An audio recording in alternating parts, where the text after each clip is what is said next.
I'm going to give you 4 tips that you can literally implement right now to improve your impasto paintings in Rebelle. I'll also be including examples so that you know exactly how to implement these tips. I'll also be giving you a free brush preset, and it's the brush that I use to make these paintings. Some of these tips are directly taken from traditional techniques, and we're going to be building up on some of those earlier traditional habits that we spoke about. But feel free to continue watching this if you haven't watched the previous videos. All right, so tip number 1 is that you need to use the correct tools and settings. So when I think about those amazing impasto paintings like these ones, I imagine a palette knife. I don't think, oh, this was made with a brush or anything. I believe it was made with a palette knife. So what you find is that you need the correct tool to get that effect. I've been through the bristle brushes, and the bristle brushes make amazing thick paint effects, but for this particular impasto paint effect, I went to the knife smooth that comes with Rebelle, and I started painting with it. Oops, wrong layer. So I started painting with it, right? And it gets thick, it's really nice, but I found that I was actually kind of limited by the shape that was allowed. So I created the knife adjusted. And what it is, it behaves very similar, but it just has some responsiveness so that you can taper off your brush stroke if you want to taper your brush stroke or not. And the way it blends is that it has this kind of like dirty brush effect. So the colors get mixed up. And this is super important for your impasto paintings. In order to get these nice streaks inside your paint, you're going to need that. So it's linked down below, either in the comments section or in the description, and you'll be able to get this brush for free and you'll be able to use it. Another effect that I really love is like an effect where it's like paint straight out of a tube. So if I wanted to do something interesting like outline this, all I'm using is the default bristle round brush with the full loading, and it's really thick. The bristle brushes can get, I think, thicker than the texture brushes, but in particular for that palette knife effect, I opted for the texture brush, the one that I showed you. But for other kinds of thick paint, as you can see, it's a phenomenal job. Okay, so tip number 2 is you need to start making very bold brush strokes. And I'm sure you've heard it before, bold brush stroke this, bold brush stroke that, but what does that even mean? Maybe you'd argue that this is a bold brush stroke. Here's another one. Here's another one. Here's another one. And here's another one. Maybe you'd argue that these are all bold brush strokes, but I would start to actually suggest that it's not very bold anymore. And the reason why is simple, and I'll show you in a moment. Which one of these stands out? Most likely, none of them really stand out to you. Which one of these stands out now? Probably this one. And it's because of contrast. I believe that the word bold comes from making or taking a step away. If this is normal, this becomes unique. And because this is unique, it stands out. Let's push it. All right, let's push it even further. So it's small, the rest of these are big. Therefore, this becomes a bold brush stroke. Let's take it a step further. Now it's a different color than the rest. This has become a very bold brush stroke because it's also a bold mark in general. The shape is different. The size is different. If I do this, it's very different. It's a circle. Everything else is square. It's a different color. That makes this area much more interesting. But I might even argue that if we soften it out, just like this, it's even more unique and it feels even more bold than everything else. So bold is a game of contrast. I've been speaking about contrast. If there's one thing that you might even hate me saying now, is the word contrast. But contrast is king, okay? What I mean by that is that if everything is this size, this becomes interesting. This becomes a bold move because of the contrast of size. If everything is red, something blue becomes interesting because of contrast. So if we look at this painting here, all of this area is all thick paint, and it's not a bold brushstroke. But these brushstrokes, if I zoom in for you, this brushstroke right here feels thick and stands out because there's actually hollowness in it. It is showing the canvas, whereas everything else isn't showing the canvas, and it becomes a bold brush mark. So when we speak about bold brush marks, we are talking about contrast between all of the brush marks. The sun is bold because of color, warm versus cool, and then it's also bold because of these sunken in areas around it and the contrast to all of this regular thick paint texture. That's what makes it bold. But you might wonder, okay, these are all kind of abstractish paintings. I don't want my paintings to look like this. I want to apply impasto paint to more realistic work. I've got you covered. Okay, so right here we have a painting. Here there's an area that I want to define with thick paint, and what you're going to end up seeing is what it's like to have a contrast between brushstrokes and what it's like to produce brushwork that is quote unquote muddy. So let's look here. Right here, one of the main factors of brushwork that is bold is that the brushstroke is untouched. So when I first lay down strokes, these are kind of bold, but they're all about the same size. There's a little bit of contrast there, so it's okay. But right here, the reason why we say, oh, leave it untouched, don't overwork your paintings, is because the brushwork, if you look at this area right here, this gets blended together. This becomes one big shape. And we would say like this is a muddy-ish brushstroke if this was meant to be separated.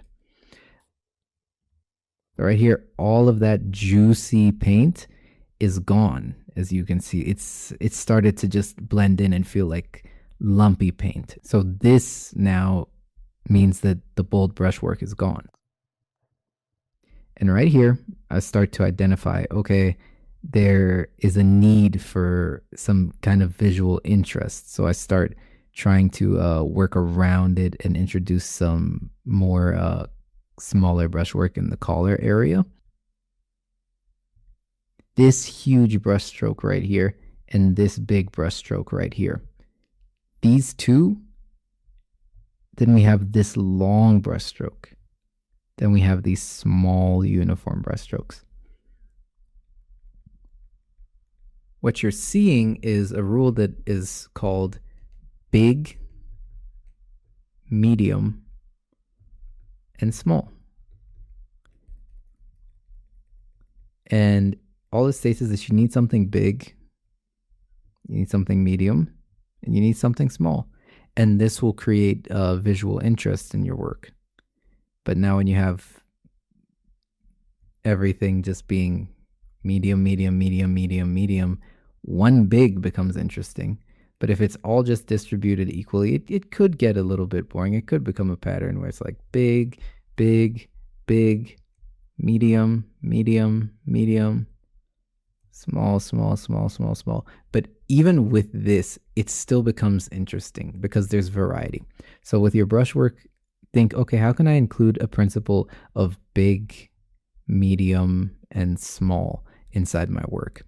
Because that creates the brushwork that is bold. Another thing, or rule of thumb, is an untouched brushstroke is a bold brushstroke. A brushstroke that is a different color, like some of these highlights, or even this lighter patch right here, that makes a brush stroke bold as a rule of thumb. And obviously a big brush stroke, usually it's going to be very, very commanding, and it will also feel like a bold brush stroke. So the third tip is to use your paint for composition purposes. A traditional painter is constantly thinking about different ways that the paint is reacting or colors or anything like that, and how he can manage that to move the viewer's eye from point A to point B, or to make you realize that point B is important. So I'll show you what I mean. Okay, so in this painting here, you can see that I put thick paint here and in the eyes and at the highlights. And the reason I did this is because I want these areas to stand out. Paint thickness isn't going to make or break your painting particularly, but it can be an extra element to add on top just for some visual interest.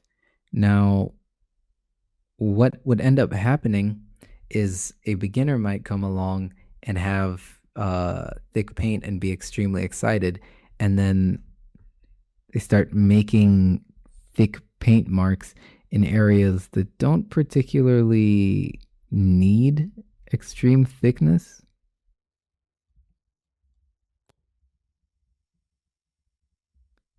So as you can see here, if I thicken the area in between her, around her cheeks, or cheekbones, what would end up happening is that it just becomes distracting and it leads to nothing. And it just competes with everything else. It actually takes away from the eyes.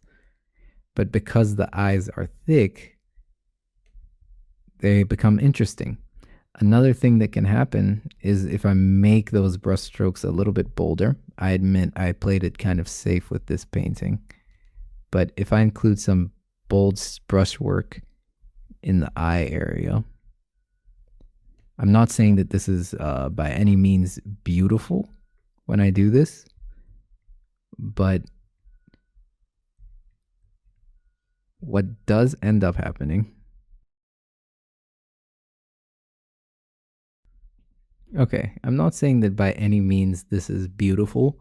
It actually looks quite weird, but the point is that you are bringing attention to this area. You bring attention to the eye area. And now, when I do that, we add variety. Remember the rule of big, medium, and small? You can have some smaller, longer brush strokes, some shorter brush strokes, things like that. And all of that will start to bring a lot of contrast and interest into this area just through the thickness alone. And I'm solely saying, like, pay attention to this area. I'm not saying, oh, look, it's beautiful. No. But that is how you would use it compositionally. Another example is this brush stroke that just comes around here. It creates a nice frame in a circle that works compositionally. It stands out and it frames her very interestingly without having to pick a color like the blue that you're seeing right here. Well, purplish blue that you're seeing right here to kind of make her stand out. I played with the thickness instead of the color to make that area stand out. And then I also thickened these areas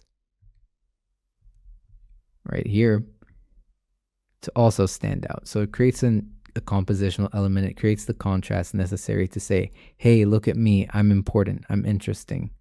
All right. So tip number 4 is to use impasto paint strokes to define form, texture, and even depth of your subject. So I have a painting here, which was a master copy of Will St. John. I believe that's what his username was. And I did this painting because I wanted that classic feel. Now, I exaggerated some of these brush strokes to help you understand what I'm talking about. So first of all, one thing that you'll see is very popular is using a brush stroke to define the direction of form.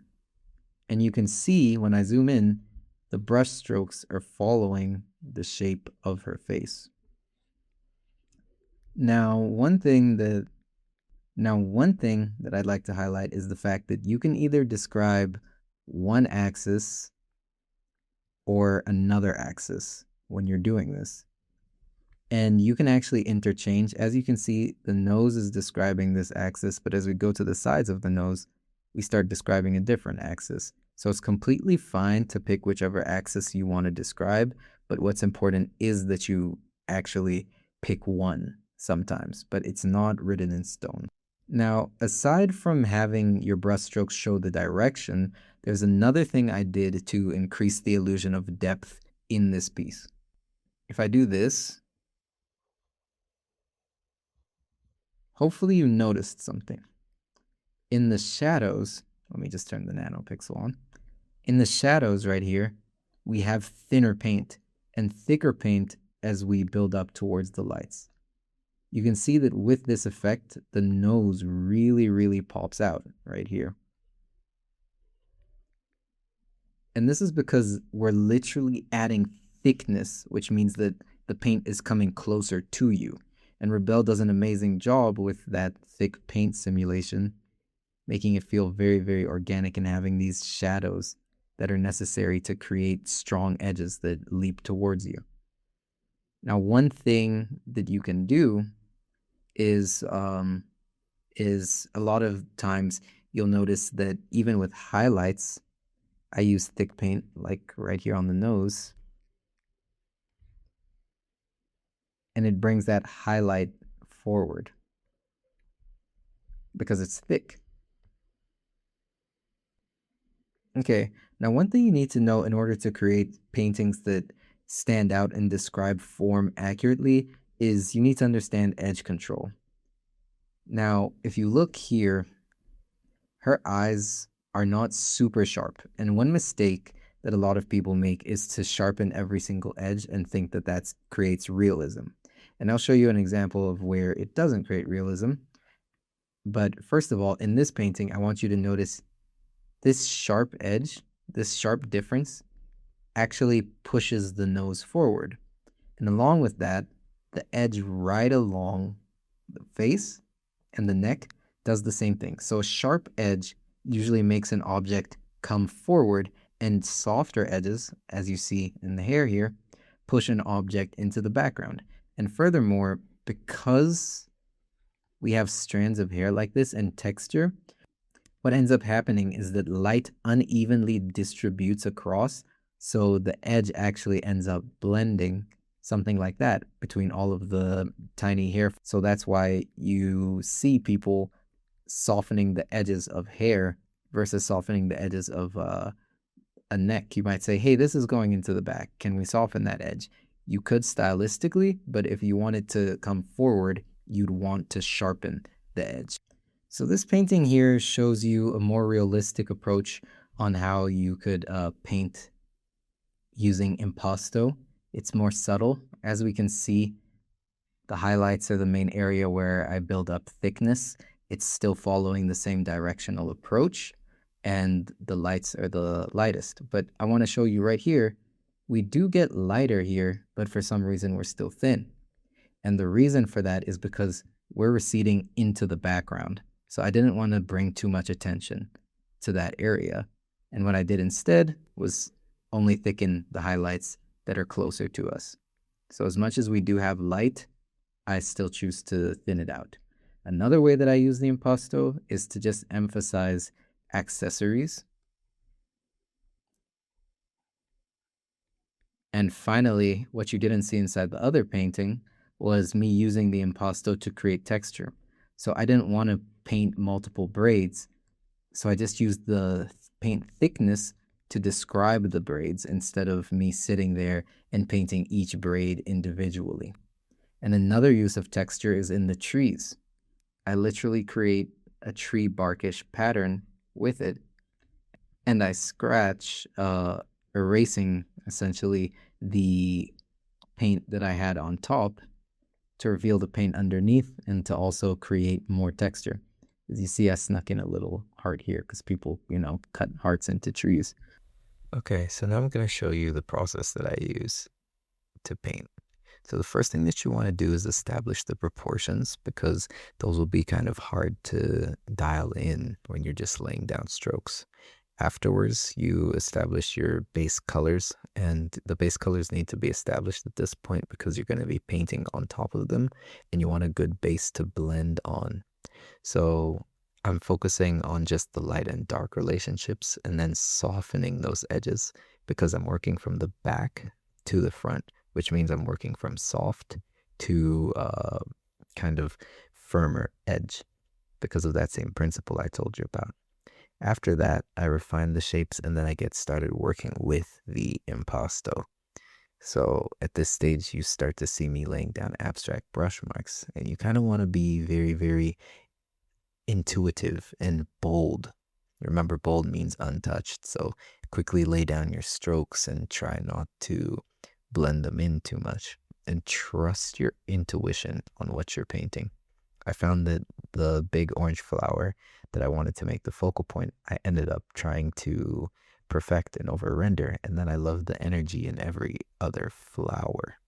So I ended up being dissatisfied and I had to come back and paint over that. And you have to give yourself the permission to do that sometimes.